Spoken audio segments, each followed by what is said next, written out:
Sejak semula Allah telah merancangkan kehidupan bagi manusia. Di dalam kemahakuasaannya, Dia telah menjadikan seluruh alam semesta dan dunia ini bagi manusia, dan di dalam pandangannya semua sungguh amat baik, sempurna, utuh, dan lengkap. Sayangnya manusia tergoda dan jatuh ke dalam dosa. Dosa mengakibatkan kekacauan pada seluruh rancangan yang awal, dan semua ciptaan menjadi rusak serta kehilangan kemuliaannya. Kejatuhan ini membawa kehancuran besar di sepanjang sejarah umat manusia. Tetapi rencana Allah tidak pernah gagal. Dia yang telah menjadikan segala sesuatu, Dia juga yang memulihkan dan mengembalikan kepada rancangan yang semula melalui karya Yesus Kristus. Di dalam Kristuslah seluruh ciptaan dipanggil dan dipulihkan kembali kepada tujuan Allah yang semula di Taman Eden. Di dalam Dialah kita dipanggil untuk bermitra dengan Allah, menjalani kehidupan menurut tuntunannya, hingga Dia membawa kita pada puncak kesempurnaan di dalam kemuliaannya.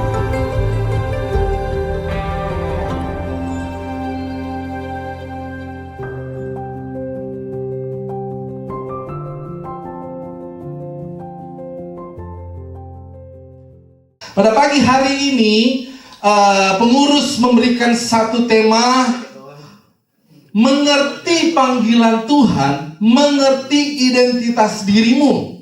Katakan, identitas diri. Kalian tahu nggak identitas diri kalian itu seperti apa pada pagi hari ini? Siapa yang mengerti identitas dirinya, angkat tangan. Siapa yang tahu identitas dirinya, angkat tangan. Saya Devli Yosia Kerupan, berat saya 115 kilo, mungkin udah lebih. Berat amat gitu ya. Iya. Belum lagi dengan beban hidup saya ya, makin berat rasanya, gitu ya. Kemudian saya sudah berusia 18 tahun. 18 tahun yang lalu. Kok ketawa? Kayak apa sih om-om ini gitu ya? Enggak lah, enggak mungkin ya, enggak lah gitu ya.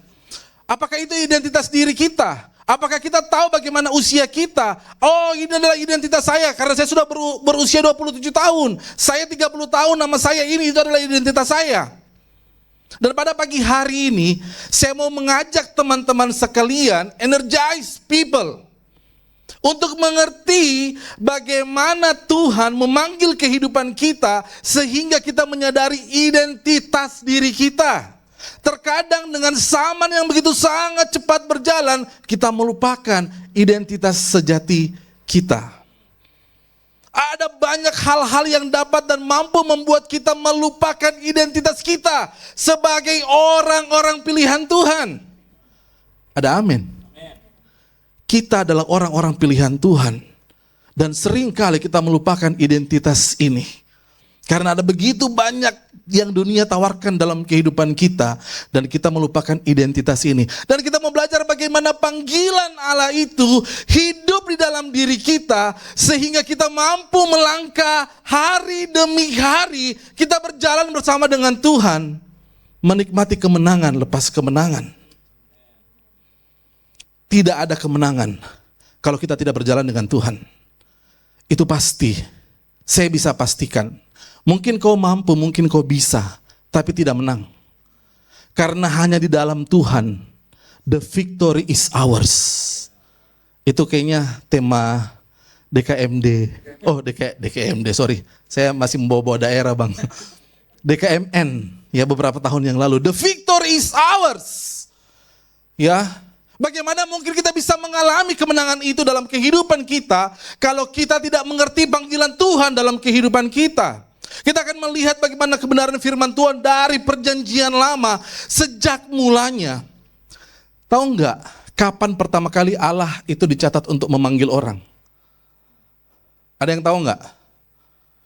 Kapan pertama kali Allah itu dicatat memanggil manusia? Ada yang tahu nggak? Langsung tiba-tiba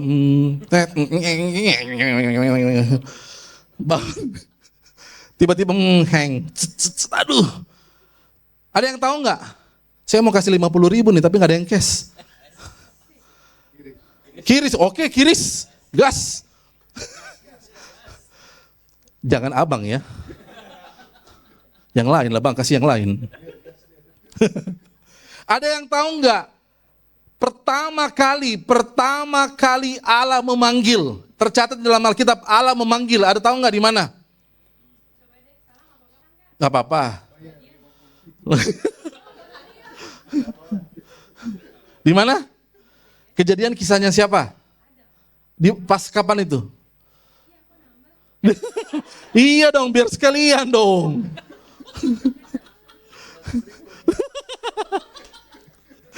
Nggak apa-apa, nanti dibayar sama Pastor John. Saya bisa mengalihkan itu. Oke, Pastor John handle ya tolong. Dalam nama Yesus. Oke, kalau kita melihat betul dalam kitab Kejadian dan betul ketika Allah memanggil Adam, ada yang tahu gak kisahnya? Baca dong firman Tuhannya. Hello. Terima kasih Bang. Berapa kali kita baca firman Tuhan dalam kehidupan kita sebagai anak-anak muda? Jujur, kita harus malu dengan saudara sepupu kita yang di luar sana. Walaupun mereka tidak mengerti, tapi mereka hafal. Hafal. Lah kita, gak apa-apalah, kasih karunia. Kasih karunia Tuhan itu besar. Iya betul, tapi kau juga harus tahu firman Tuhan. Kau harus tahu Alkitabmu sendiri. Ketika orang berbicara, kamu gak ngengong.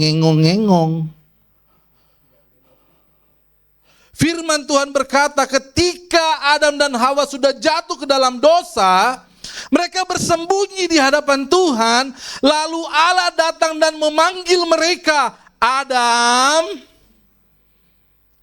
Kalau mungkin pada saat itu Pastor John, aduh malu saya telanjang.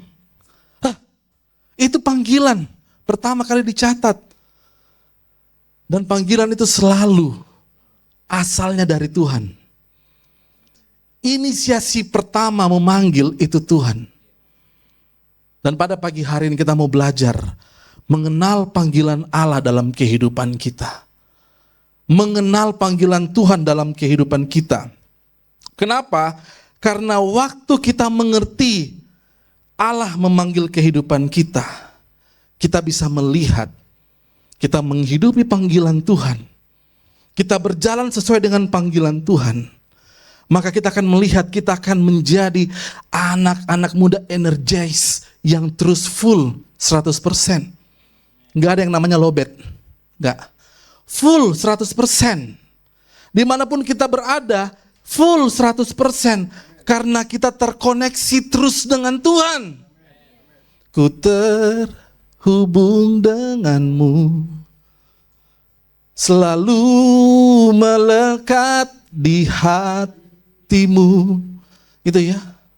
Firman-Mu itulah dasar hidupku yang berdaulat atasku. Kita mau terhubung dengan Tuhan, tapi kita tidak pernah mendengar panggilan Tuhan dalam kehidupan kita. Nothing. Nggak bisa, nggak ada, nggak mungkin.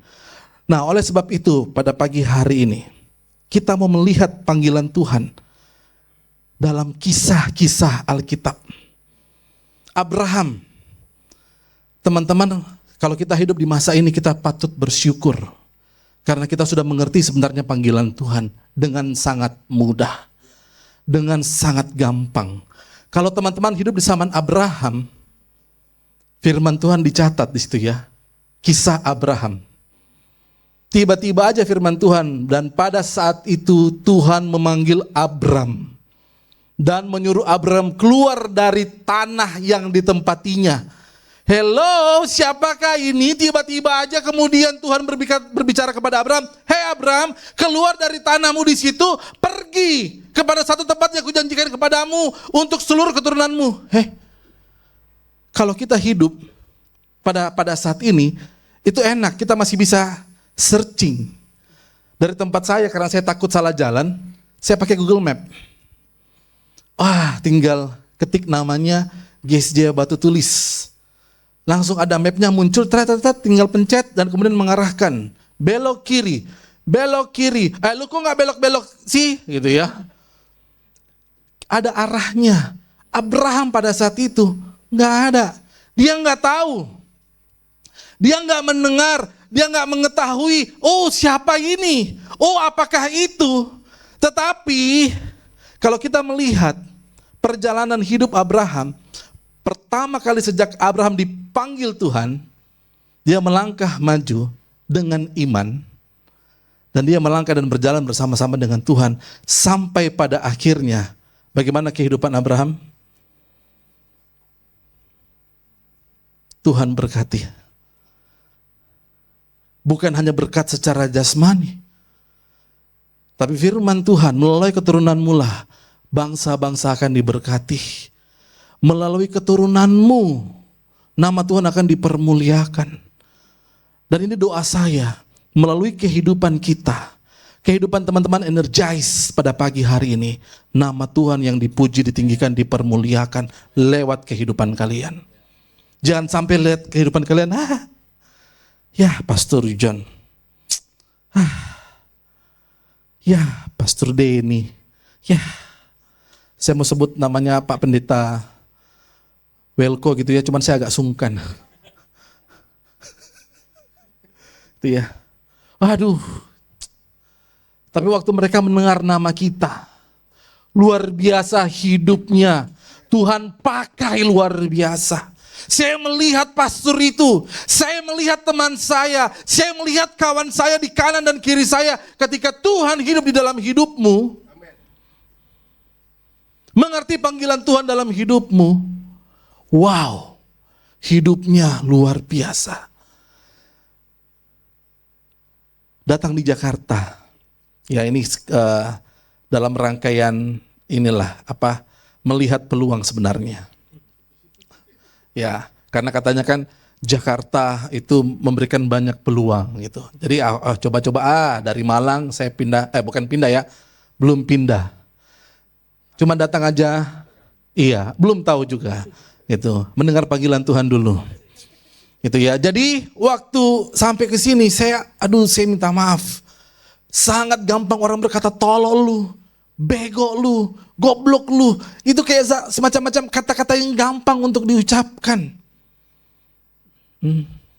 Saya tuh. Duh, lu gimana sih? Masa gini aja gak bisa dasar lu? Iya apa iya? Iya apa iya? Dan parahnya itu pun terjadi dalam gereja. Saya datang ke sebuah gereja lalu kemudian mendengar orang ngomong seperti itu, dasar goblok lu. Waduh. Terus yang ngomong pelayannya lagi. Ya ampun, apa yang mau ditransfer? Wah. Saya syok sebenarnya, gitu ya. Walaupun dulu saya sempat tinggal di sini lama ya. Menikmati masa-masa kegelapan. Oh enggak menikmati. Hidup dalam kegelapan, gitu ya. Wah. Dan saya melihat hidup saya sekarang, kemudian mendengar kata-kata yang seperti itu rasanya kayak, aduh, gimana ya, kayak harusnya kita dipanggil untuk menjadi orang yang berbeda. Bukan seperti itu lagi. Saat kita menerima panggilan Tuhan dalam kehidupan kita, panggilan itu yang akan mengarahkan hidup kita, melihat dan memandang kepada salib Kristus, sehingga menghormati dan menghargai pengorbanan Tuhan. Dan karena kita menghormati pengorbanan Tuhan, kita mampu hidup kudus di hadapan Tuhan. Karena dosa itu merupakan satu kejijikan. Hello anak-anak muda, hello. Bagaimana dengan hidup kalian? Ketika Tuhan memanggil kalian, di dalam hidup kalian yang penuh mungkin dengan zona nyaman. Oh, nggak apa-apa Tuhan, saya di sini aja. Selama 6 tahun saya mengajar di salah satu sekolah internasional di Kota Malang, Bina Bangsa School. Di situ anak-anaknya, ya saya boleh katakan rich yang agak beda gitu ya, kaya. Dan saya pernah bilang seperti ini, saya nggak bisa menawarkan apa-apa, saya cuma bisa menawarkan Kristus di dalam hidupmu. For what, mister? Why I need Christ? Why I need Kristus in my life? Why? Saya nggak butuh Tuhan. I'm rich already. I'm smart. People even call me genius. Wow, ya memang. Kalau ada teman-teman yang ngambil Cambridge, ya kurikulumnya, dia A star plus plus, hampir semua IGCSE. Kalau teman-teman tahu, pintar, I'm rich. Why I need God? Terus saya bilang, ya udah, kamu udah kaya, kamu udah pintar, kenapa emang kamu gak mau terima Tuhan? Soalnya banyak aturan, gak boleh dugem lah. Terus nanti kalau misalnya saya udah pada kuliah, mister, saya gak boleh kemana-mana dong, harus tinggal aja di dalam dalam tempat saya. Aduh, saya gak bisa kemana-mana. Kristen itu membatasi hidup saya gak bisa.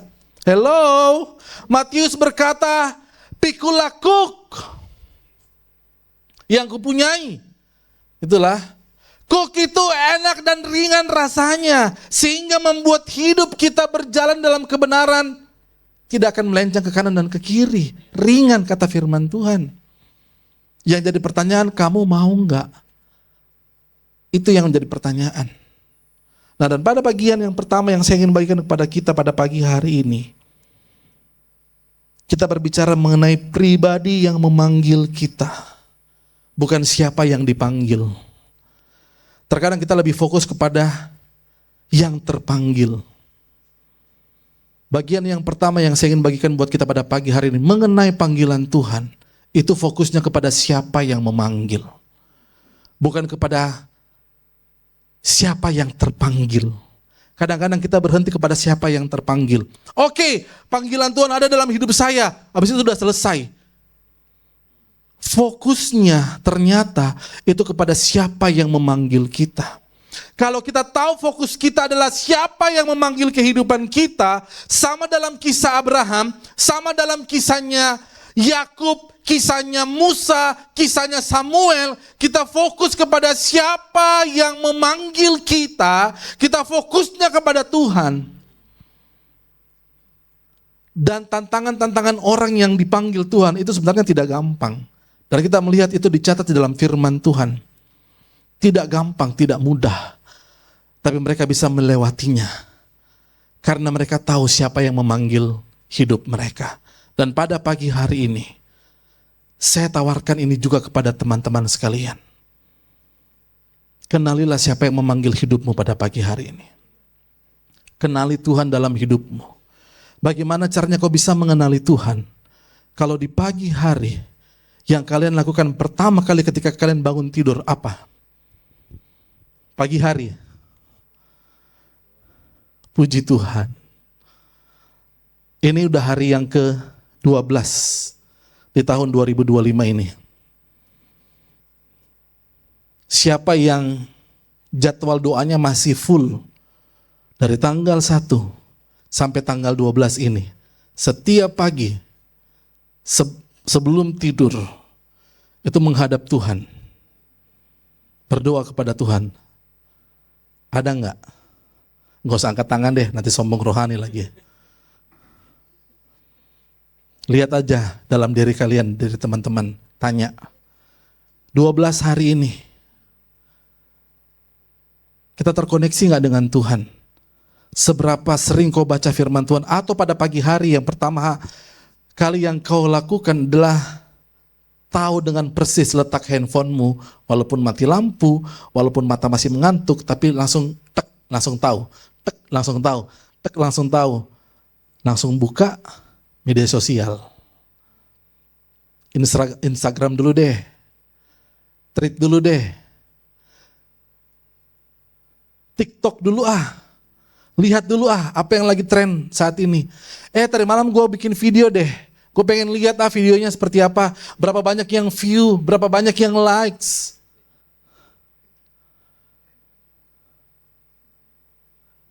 Ya habis gitu ya. Gitu. Terus habis gitu ya. Lihat posting set, lihat, wih gila nih, gue trending nih, FYP gitu ya. FYP gitu. Apakah itu yang kau lihat di pagi hari? Bangun pagi melek mata, buka mata gitu ya, buka mata, chat, Mobile Legend, push rank dulu nih. Saya dari kemarin masih master nih. Sulit nih, dark system. Push. Tahun 2024 saya harus mengakui saya juga mengalami hal yang sama. Push rank. Jam 2 pagi itu masih push rank. Sampai istri saya, ya ampun Devli. Dengan teman-teman gereja, push rank. Komsel di Mobile Legends gitu ya. Tapi terbatas cuma 5 orang. Kan komsel. Push rank. Wah, ini dapatnya dark system. Wah. Apakah seperti itu? Bayangkan tidur jam 2, main game, mata panas. Bangun jam berapa? Atau apakah itu? Saya nggak tahu teman-teman. Kesukaannya apa saya nggak tahu. Tapi saya mau menawarkan teman-teman di pagi hari, sebelum engkau memulai setiap aktivitas hidupmu, dan sebelum engkau mengakhiri semua kegiatanmu di malam hari, terkoneksilah dengan Tuhan. Terkoneksilah dengan Tuhan. Firman Tuhan ini yang akan membuat kita mengerti dan memahami pribadi Yesus yang sempurna. Pribadi Yesus itu sempurna dalam kehidupan kita. Setelah kita mengetahui pribadi yang memanggil kita, ketika kita mengetahui siapa yang memanggil kita, bagian yang kedua berbicara mengenai panggilan itu sendiri. Apa tugas kita? Apa yang harus kita lakukan? Mengerti tujuan Allah di dalam kehidupan kita. Mungkin engkau sudah umur 29 tahun, umur 30, umur 31 bahkan ke atas. Tapi kalian masih bingung, Tuhan, apa sih sebenarnya panggilan Tuhan dalam hidupku ini? Teman-teman tahu gak panggilan Tuhan dalam hidup teman-teman itu seperti apa? Hello? Tahu gak panggilan Tuhan dalam hidupmu apa? Jangan tanya balik dong. Waktu saya tanya kalian itu, mukanya kalian kayak... Saya sempat bingung, aduh panggilan saya itu apa sebenarnya ya? Saya sempat bingung, aduh Tuhan saya panggilan saya apa ya? Akhirnya saya melihat panggilan Tuhan itu dalam hidup saya. Dan ternyata Tuhan memanggil saya secara khusus. Ada panggilan-panggilan khusus yang Tuhan tetapkan dalam kehidupan kita anak-anak muda. Oleh sebab itu ada orang-orang yang berdiri seperti Pastor John, Pastor Welko, Pastor Denny, yang menjadi hamba Tuhan dengan panggilan-panggilan khusus. Mungkin ada juga teman-teman yang akan dipanggil sama seperti kami ini. Dipanggil untuk secara khusus melayani Tuhan. Memberikan hidupnya 100% untuk Tuhan. Ada panggilan yang seperti itu, spesial, panggilan khusus. Tapi secara umum, kita dipanggil untuk memuliakan nama Tuhan. Hidup kita memuliakan nama Tuhan. Sekarang pertanyaannya buat kita pada pagi hari ini, sudahkah hidupmu memuliakan nama Tuhan? Sudahkah tingkah laku kita memuliakan nama Tuhan? Karena apa? Karena waktu kita dipanggil oleh Tuhan, kita harus hidup sesuai dengan panggilan Tuhan yang membuat kita itu merefleksikan Tuhan dalam kehidupan kita. Kita adalah duta-duta kerajaan Allah. Kita ini adalah ambassador of Christ. Bagaimana kita menjadi duta besarnya Tuhan kalau kita tidak mengalami Tuhan dalam kehidupan kita, sehingga membuat kita tidak mengerti panggilan Tuhan dalam kehidupan kita dan tidak tahu harus melakukan apa dalam kehidupan ini. Dan firman Tuhan datang kepada kita pada pagi hari ini. Kalau teman-teman lihat di dalam 2 Timotius 4, ya, ini pengurus yang berikan buat saya. 2 Timotius 4 ayat yang kelima, Tetapi kuasailah dirimu dalam segala hal, sabarlah menderita, lakukanlah pekerjaan pemberitaan Injil dan tunaikanlah tugas pelayananmu. Ada satu pekerjaan di mana waktu Tuhan memanggil kita, kita harus menguasai diri kita dalam segala hal. Sabarlah dalam kitab menderita, apapun jenis penderitaanmu, lakukanlah segala pekerjaan pemberitaan Injil dan tunaikanlah tugas pelayananmu. Saya berdoa dan saya berharap anak-anak teens di tempat ini, anak-anak energized people, ketika pengurus kamu udah, hey, kamu pelayanan ya?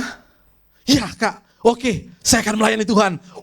Haleluya, saya akan melayani Tuhan. Saya akan ambil kesempatan ini, saya mau melayani Tuhan. Hei, kamu pelayanannya? Kak, jangan saya kak. Jangan, dia aja kak. Aduh jangan kak, jangan. Jangan kak, jangan. Aduh kak, saya gak bisa kak. Saya gak bisa nyanyi kak. Saya kalau nyanyi kak itu kayaknya seperti lagu kak, di bumi di surga. Kuncinya di bumi, suara saya di surga. Ya udah, kalau kalian gak bisa nyanyi, lakukan yang lain. Apa kek? Atur-atur bangku, multimedia di belakang. Saya nggak tahu ada sapu pel nggak di sini. Kalau di Malang itu masih ada sapu pel.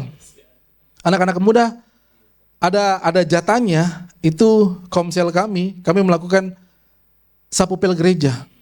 Seluruh anak muda, sapu pel, lap-lap, bersih-bersih, semuanya kita bersihkan. Anak-anak muda. Sampai ada orang tua mengatakan, ih anak saya lebih rajin di gereja daripada di rumah sendiri.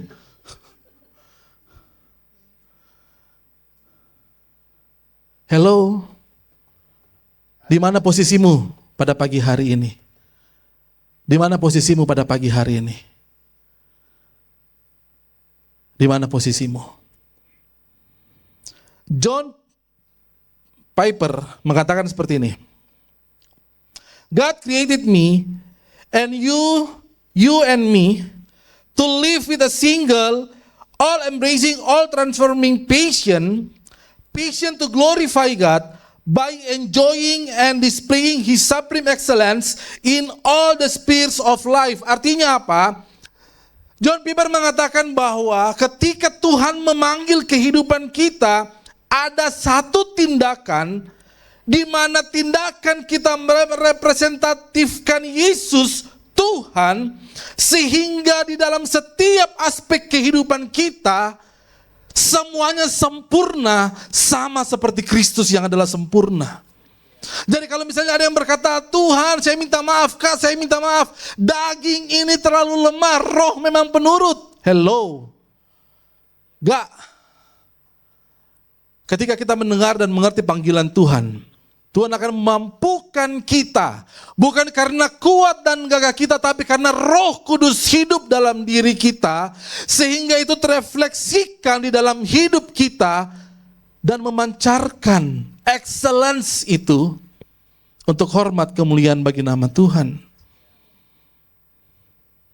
Coba kanan kirinya, hey, ayo kita hidup excellent di mata Tuhan. Ada yang gitu ya, dia cuma gini doang.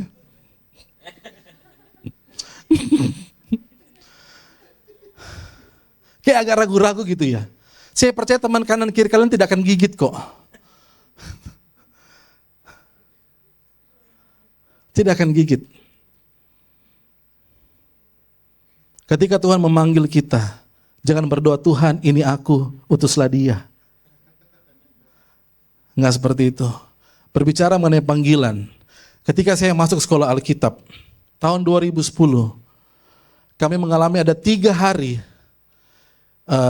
boleh dikatakan namanya leadership bootcamp. Dan itu cukup menguras tenaga, emosi, pikiran. Ada satu waktu di mana kami berdoa, karena ada seminar, kami semua berlutut. Karena 3 hari, itu hari kedua kalau saya nggak salah, hari pertama sampai hari kedua, yang kami lakukan hanya berdiri. Kalau pemimpin-pemimpin itu pegang tongkat, berdiri, pegel, dibentak, gitu ya, bukan melegalkan, gitu ya. Kan kalau zaman sekarang kan kena mental gitu ya namanya, mental health. Ya mental health, mentalis. Aduh, kok nggak bisa kak dibentak-bentak, aduh, mental saya kak mental. Ya mental saya mental. Aduh Kak, saya nggak bisa dimarah-marahin Kak. Aduh saya pusing. Nggak bisa Kak. Saya kena mental health. Saya butuh psikolog. Healing. 3 hari kami dibentak, emosi kami digojlok sedemikian rupa. Hari kedua, saya ingat dengan sangat jelas. Hari kedua, emosi udah mulai nggak stabil sebenarnya. Capek, lelah, iya. Kemudian ada satu seminar di mana akhirnya kami harus sujud dan berdoa. Pada saat itu, posisi saya sedang menikmati. Akhirnya saya bisa istirahat gitu ya. Semua orang penyembahan. Haleluya. Ya, saya enggak. Karena saya masuk saat ini umur saya sudah sebenarnya agak cukup gitu ya. Jadi saat itu kampus kesekian gitu. Jadi saya udah pernah mengalami yang namanya ospek gitu ya. Jadi waktu ada penyembahan, ada orang ini altar call gitu, ya udah saya santai aja. Oke. Waktu saya untuk istirahat nih. Haleluya, terima kasih Tuhan. Tidak ada kakak-kakak senior yang marah-marah. Terima kasih. Tiba-tiba saya dengar ada orang yang gini di lantai. Apa ini? Saya bilang ada hadirat Tuhan nyata ini. Saya lihat ke samping. Saya lihat ke kanan saya. Saya lihat ke samping saya. Ada satu teman kelas saya. Dia banting. Dan dia bilang, Tuhan, kenapa kau memanggil saya Tuhan? Bukan seperti ini yang saya inginkan. Tuhan, apa ini Tuhan? Saya tidak mampu. Dan dia banting tongkat tuh. Pang. Sambil saya berlutut, saya bilang, kasihan sekali orang itu. Kasihan hidupnya gitu ya. Santai aja kawan, tenang aja. Drama-drama aja ini kok gitu ya. Tapi saya bisa melihat bagaimana air matanya pada saat itu. Tuhan. Kenapa Tuhan? Kenapa? Ya kalau Tuhan bisa bilang, ya nggak tahu. Kok tanya saya? Tapi saya melihat hidupnya sampai hari ini. Hidupnya dipakai Tuhan secara luar biasa. Dia salah satu teman terbaik saya. Dan saya melihat bagaimana hidupnya luar biasa dipakai Tuhan. Sangat memberkati hidup saya. Sangat memberkati hidup saya. Salah satu sahabat saya. Luar biasa. Ketika kita mengerti panggilan Tuhan, walaupun itu berat, kita mampu mengakhiri dengan kemenangan.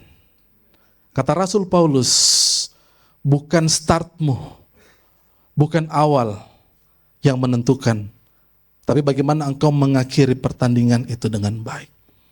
Jika engkau mulai dengan roh, akhirilah dengan roh.